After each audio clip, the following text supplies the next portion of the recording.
Welcome to Sasi media. மக்களே, அதாவது runner up யார் அப்படிங்கிற மாதிரி கேட்குறீங்க. நானும் வந்து இவ்வளோ நேரம் கேட்டுக்கிட்டு இருந்தேன். சரியான தகவல் இல்லை. ரன்னர் அப் வந்து எனக்கு தெரிஞ்ச வரைக்கும் சபரி தான். இப்போ மணி வந்து 8 மக்களே. நீங்கள் வந்து இந்த வீடியோ வந்து ஃபினாலே முடிஞ்சு கூட பார்க்கலாம். எனக்கு வந்திருக்க தகவலை தான் ஷேர் பண்ணுறேன். அதாவது இது உறுதியாக சொல்லியிருக்காங்க, அது கூட கொஞ்சம் டவுட்டாக தான் நானே சொல்கிறேன். உறுதியாக எனக்கு செய்தி சொல்லிட்டாங்க, ரன்னர் அப் வந்து நம்ம சபரி தான் வந்திருக்காருன்னு. இருந்தாலும் ஒரு டவுட்டாக தான் சொல்கிறேன், ஓகேங்களா? தப்பாக இருக்கிறதுக்கும் வாய்ப்புகள் இருக்குது. வின்னர் வந்து திவ்யா அப்படின்னு சொல்லிட்டாங்க. ரன்னர் வந்து அரோராவா, விக்கல்ஸ் விக்ரமா அப்படிங்கிற மாதிரி நிறைய பேர் கமெண்ட் செக்ஷனில் கேட்டிங்க. நான் கேட்டு பார்த்த வரைக்கும் சபரி தாங்க அப்படிங்கிறாங்க. கொஞ்சம் டவுட்டாகவே வச்சுக்கிறேன், ஓகேங்களா? மணி 8 மணிக்கு இதை சொல்கிறேன். இதுக்கப்புறமேட்டுக்கு பார்வதி கமருதீன் தான் வந்துட்டார். பார்வதி எப்போங்க வருவாங்க கேட்டிங்கன்னா, பார்வதி வரப்போகிறாங்க. அவங்க 2 பேரும் சேர்ந்து லைவ் வீடியோலாம் வந்திருக்குது. அந்த இமேஜ்லாம் ஷேர் பண்ணியிருக்காங்க, ஓகேங்களா? இதில் நம்ம பாராட்ட வேண்டியது விஜேஎஸை தான் பாராட்டணும். ஏன்னா அவங்க 2 பேருக்கும் நிறைய பேர் சொல்லி அவரை திட்டிகிட்டு இருந்தாங்க. அவங்க வாழ்க்கையை கெடுத்துட்டாரு, ரெட் கார்டு கொடுத்துட்டாரு, அவங்க எங்கேயுமே போக முடியாது, அவங்க சம்பளம் போச்சு, அவங்கள கசங்கி புழிஞ்சிட்டாரு. அதை கசக்கி புழிஞ்சி அவங்க கண்டென்ட்டை எடுத்துக்கிட்டு அவங்கள வந்து தூக்கி போட்டாங்க அப்படிங்கிற மாதிரிலாம் சொல்லிகிட்டு இருந்தாங்க. இந்த இடத்துல விஜய் சேதுபதியை நம்ம ஓரளவுக்கு பாராட்டியே ஆகணும். ஏன்னா அவர் வந்து எவ்வளோ ரெட் கார்டு கொடுத்ததில் எவ்வளோ முனைப்பாக இருந்தாருன்னா, கண்டிப்பாக முனைப்பாக தான் இருந்தார்.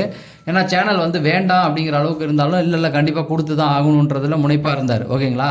ஆனால் இந்த இடத்துல விஜய் சேதுபதி என்ன பண்ணியிருக்காரு அப்படின்னா, ஃபைனலுக்கு அவங்க கண்டிப்பாக வரணும், அவங்களை கூப்பிடுங்க அப்படிங்கிற மாதிரி கூப்பிட்டு நேற்று சோஷியல் மீடியாவில் வந்து செய்திகள் அனைத்தும் உண்மை தான். விஜய் சேதுபதி சைட்லேருந்து தான் அப்ரோச் பண்ணியிருக்காங்க சேனலுக்கு, பண்ணுங்க அப்படின்னு சொல்லிட்டு. அதுக்கப்புறம் இன்னொரு விஷயமும் பண்ணியிருக்காங்க. என்னென்னா, இந்த ஏவிலெல்லாம் இவங்க வந்தாங்க இல்லையா, ரொம்ப ஹைலைட் பண்ணி காமிச்சிக்கிட்டே இருப்பாங்க, நீங்கள் பார்த்துருக்கலாம். நேற்று எல்லா ஏவிலையும் பார்வதி தொடர்ந்து வருவாங்க. இவங்களும் வந்திருப்பார், கமருதீனும். இதெல்லாம் வந்து வெளியில் வந்து நிறைய பேர் சொன்னாங்க, அவங்கள தவிர்க்க முடியல. ஏன் நானே சொன்னேன், அவங்கள தவிர்க்க முடியலன்னு. கண்டிப்பாக இல்லை. விஜய் சேதுபதி ஸ்ட்ராங்காக சொல்லியிருக்காராம், ரெட் கார்டு கொடுத்தது அவங்க செஞ்ச தப்புக்கு மட்டும்தான். ஆனால் இந்த வீட்டில் அவங்க செஞ்ச விஷயங்களை வந்து நம்ம மறைக்கக்கூடாது, மக்கள்கிட்ட போய் சேர்ந்து தான் ஆகணும் அப்படிங்கிறத சொல்லியிருக்காரு. இதெல்லாம் நமக்கு கிடைச்ச அப்டேட் மக்களே. எதுக்கு சொல்கிறேன்னா, அவங்கள வந்து அதை எதையுமே கட் பண்ணாமல் ஃபுல்லாக போட்டுருங்க அப்படிங்கிறதையும், அதே நினச்சிருந்தா கட் பண்ணியிருக்கலாம், நிறைய விஷயத்த கட் பண்ணியிருக்கலாம், ஒன்றுமே பெரிய விஷயம் கிடையாது, நிறைய விஷயத்த கட் பண்ணியிருக்கேன். இப்போ அரோராவை பார்த்தீங்களா, பாட்டு மட்டும் போட்டு ஜாலியாக ஆட மட்டும் வச்சுட்டு, அவங்க செஞ்சதில் விட பாட்டு தான் அதிகமாக இருக்கும் இல்லையா, அந்த மாதிரி கட் பண்ணியிருக்கலாம். ஆனால் விஜய் சேதுபதி வந்து தொடர்ந்து சொல்லியிருக்காரு. ஸோ இவ்வளோ விஷயங்களையும் வந்து விஜேஎஸ் தான் முன்னே எடுத்திருக்காரு. அது மட்டும் இல்லாமல் அவங்க எல்லாரையுமே வந்து கூப்பிட்டு வர வச்சுருக்காரு. அதாவது அவரையும் முன்னெடுத்து அவங்கள வர சொல்லி இன்வைட்லாம் பண்ணியிருக்காரு. அதனால தான் அவங்க வந்திருக்காங்க. இதனால் என்ன ஆகுது அப்படின்னு பார்த்தீங்கன்னா, அவங்களுடைய லைஃப் அவங்களுக்கு திரும்ப கிடச்சிருக்கு அப்படிங்கிறது தான். இதுக்கப்புறம் அவங்க விஜய் டிவிக்குள்ளே கமருதீனும் இருப்பாங்க, பார்வதியும் இருப்பாங்க. அவங்களுக்கான சேலரியும் வந்து கொடுக்க போகிறாங்க. அப்படிங்கிறத தாண்டி இன்னும் நிறைய விஷயங்கள் நடக்க போகுது. அப்போ இன்னுமே வந்து சேனலுக்குள்ளே வந்து அவங்களுக்கு வாய்ப்புகள் நிறையா இருக்கும் அப்படிங்கிறதும், அந்த மக்கள்கிட்ட ஒரு விஷயம் போய் சேர்ந்துருந்ததில் பார்வதி கமருதீன் ரெட் கார்டு வாங்கிட்டாங்க, ரொம்ப கெட்டவங்க அப்படிங்கிறது இந்த ஷோ மூலியமாக அதை அப்படியே கண்ட்ரோல் பண்ணிடுவாங்க. இந்த ஃபைனலுக்கு அப்புறம் அது வந்து அந்த பேச்சுக்கள் குறைஞ்சிரும். இது மட்டும் இல்லாமல் சாண்ட்ரா வந்து நடிச்சாங்கன்னு சொன்னாங்க இல்லையா, அது வந்து எந்த அளவுக்கு உண்மைன்னு தெரியல. ஏதோ அந்த நேரத்தில் நடந்த ஒரு விஷயத்தில் வந்து கரெக்டாக மன்னிப்பு கேட்ட மாதிரியும் ஆயிடுச்சு. அதனால வந்து பார்வதி கமருதீன் அவங்க 2 பேருடைய லைஃப்பை கெடுத்துட்டாருன்னு நிறைய பேர் விஜய் சேதுபதி மேலே குற்றம் சுமத்திருந்தாங்க. இல்லை, அவர் செஞ்ச தப்புக்கு ஒரு ரெட் கார்டை கொடுத்துட்டு அதுக்கப்புறம் அவங்க லைஃப்பில் எந்த வித இதுவுமே பண்ணலை, அவங்களுக்கான சம்பளம் போயிடுச்சு, அவங்களுக்கான ஏவியை கட் பண்ணல, அதே போல் ஃபினாலே ஸ்டேஜுக்கும் வர வச்சுட்டாரு அப்படிங்கிறது தான் சபரி ரன்னர் அப். என்னை சபரியை பொறுத்த வரைக்கும் கொண்டு வந்திருக்கலாம். ஆனால் எனக்கே தெரியும் ஒரு இடத்துக்கு மேலே அவர் வந்து புஷ் பண்ணி தள்ள மாட்டாங்க அப்படிங்கிறது.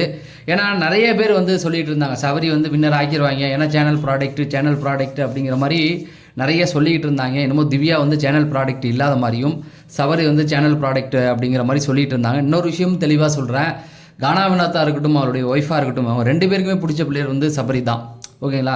நம்ம 24/7 வந்து நமக்கு நள்ளிரவு வீடியோ நம்ம கொடுத்துருக்கோம், நமக்கு தெரியும். நம்ம சேனலில் வந்து மிட் நைட் ஃபுல்லாக 10:30 காலைல 5:30 மணி வரைக்கும் தினைக்கும் வீடியோ போட்டிருக்கோம்.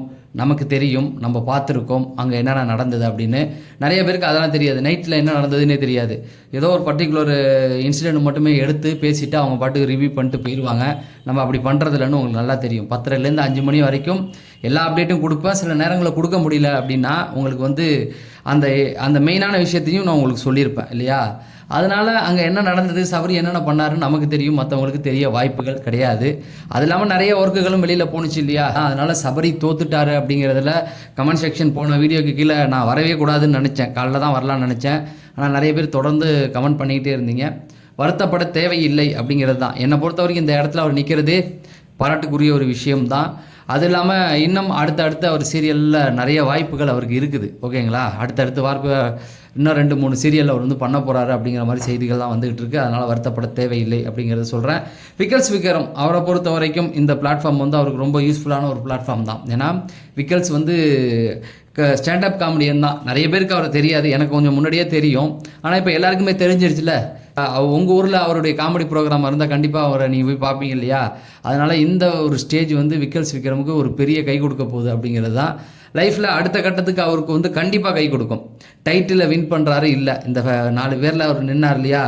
இப்போ தமிழ்நாட்டில் முக்கால்வாசி பேருக்கு விக்கல்ஸ் விக்ரம் தெரியும். அது அவருக்கு நிறைய யூஸ்ஃபுல்லாகவும் இருக்க போகுது. இனிமேல் அவருடைய சொந்த யூடியூப் சேனலில் நிறைய பேர் தேடி கண்டுபிடிச்சிட்டாங்க. இனிமேல் அவர் வந்து யூடியூப்பில் வந்தார்னா அவருக்கு நல்ல ஃபேமஸ் கிடைக்கும் அப்படிங்கிறது தான். அரோராவை பொறுத்த வரைக்கும் ஃபஸ்ட்டு எடுத்தவொடனே பிக் பாஸ் குயின்னு ஒரு பேர் வச்சு விட்டாங்க. இப்போ அந்த பிக் பாஸ் குயின் வந்து இவங்களுக்கு போயிடுச்சு. ஆனால் விஜய் டிவிலே நீங்கள் நிறையா பார்க்கலாம். இனிமேல் விஜய் டிவியோடைய ஷோக்குள்ளேயே நிறைய வரப்போகிறாங்க. சொல்ல முடியாது, விஜய் டிவி அவங்கள வந்து ஏதோ ஒரு ஆங்கராகவோ ஏதோ ஒரு செலக்ட் பண்ணுவாங்க. இன்னும் சொல்லப்போனால் சினிமாவில் நிறைய வாய்ப்புகள் வரப்போகுது அப்படிங்கிற மாதிரியும் சொல்லிக்கிட்டு இருக்காங்க. சில பேர் விஜய் சேதுபதி படத்திலேயே ஹீரோயினாக வரப்போகிறாங்க. அதெல்லாம் காண்டு, அந்த மாதிரிலாம் சொல்லாதீங்க. சேனல் பண்ணுறதுக்கு அவர் ஒன்றுமே பண்ண முடியாதுங்க. சேனல் சொல்கிற ஒரு சில விஷயங்களை அவர் ஏற்றுக்கிட்டு தான் ஆகணும். அதில் வந்து சேனல் பண்ணுறதுக்கெலாம் அரோராவை பிடிச்சி திட்ட தேவையில்லை அப்படிங்கிறது தான். அதே போல் எப்படி விக்கல்ஸ் விக்ரமுக்கு ஒரு மிகப்பெரிய வாய்ப்பு இருக்குதோ அதே போல் தான் அரோராவுக்கும் வந்து மிகப்பெரிய வாய்ப்புகள் கிடைக்க போகுது அப்படிங்கிறது தான். திவ்யா பொறுத்த வரைக்கும் டைட்டில் வின் பண்ணிட்டாங்க. அடுத்து என்ன பண்ணுவாங்க அப்படிங்கிறதுலாம் நமக்கு சத்தியமாக தெரியாது. காரணம் என்னென்னா திவ்யாவுடைய வாய் அப்படி. ஏன்னா அந்த உள்ளுக்குள்ளே அவங்கள கடந்து வந்த பாதையில் சொல்லும் பொழுது இண்டஸ்ட்ரியில் நடக்கிற விஷயத்தெல்லாம் தூக்கி போட்டு அடிச்சிட்டாங்க. அதெல்லாம் கொஞ்சம் போல்டாக பேசினா இண்டஸ்ட்ரிக்குள்ளெலாம் வாய்ப்புகள் தரமாட்டாங்க, அது உங்களுக்கே நல்லா தெரியும். பட் டைட்டில் ரிசர்வ் அவ்வளோதான். ஏன்னா இன்ன வரைக்கும் எனக்கு வெற்றி இல்லை அப்படின்னு புலம்பிட்டு இருந்தாங்க. ஒரு வெற்றி வந்துருச்சு. அதுக்கப்புறம் இண்டஸ்ட்ரிக்குள்ளே அவங்கள அவ்வளோதான் பார்க்கலாமா அப்படின்னு கேட்டிங்கன்னா வாய்ப்புகள் கொஞ்சம் கம்மி தான். ஏன்னா நிறைய ரெட் கார்டுகள் அவங்களுக்கு கொடுக்கப்பட்டிருக்கு. நிறைய போல்டான முடிவுகள்லாம் அவங்க எடுத்திருக்காங்க. அதனால் அவங்கள பொறுத்த வரைக்கும் என்ன மாதிரி வாய்ப்புகள் கிடைக்கும் அப்படிங்கிறதுலாம் எனக்கு சத்தியமாக தெரியாது. மேபி ஏதாவது ஒரு சீரியலில் லீடிங் ரோல் வரத்துக்கு வாய்ப்புகள் இருக்குது. இப்போ பொறுத்த வரைக்கும் அவங்க வந்து லாஸ்ட்டாக நடித்ததில் வந்து ஒரு ஜெனிங்கிற கேரக்டர் வந்து பாக்யலட்சுமியில் ஒரு சின்ன கேரக்டர் தான், பெரிய கேரக்டர்லாம் கிடையாது. அதுக்கப்புறம் இனிமே வந்து அவங்களுக்கு ஒரு பெரிய கேரக்டர் வருமா அப்படிங்கிறதெல்லாம் பொறுத்திருந்து தான் பார்க்கணும். மற்றபடி இந்த டைட்டில் வின்னில் இருக்க 3 பேருக்குமே பிரகாசமான வாய்ப்பு. சபரிக்கெலாம் வந்து ஏற்கனவே ஒரு சீரியல் பண்ண போனார். அந்த சீரியலை நிறுத்திட்டு நீங்கள் பிக் பாஸ் போயிட்டு வா, அதுக்கப்புறமேட்டுக்கு இதை பண்ணலாம் அப்படின்னு சொல்லி டீம் தான் அனுப்பி வச்சுருக்காங்க. அதனால் அடுத்தடுத்து இருக்கும் திவ்யாவுக்கும் வாய்ப்புகள் வரும் அப்படிங்கிறது தான்.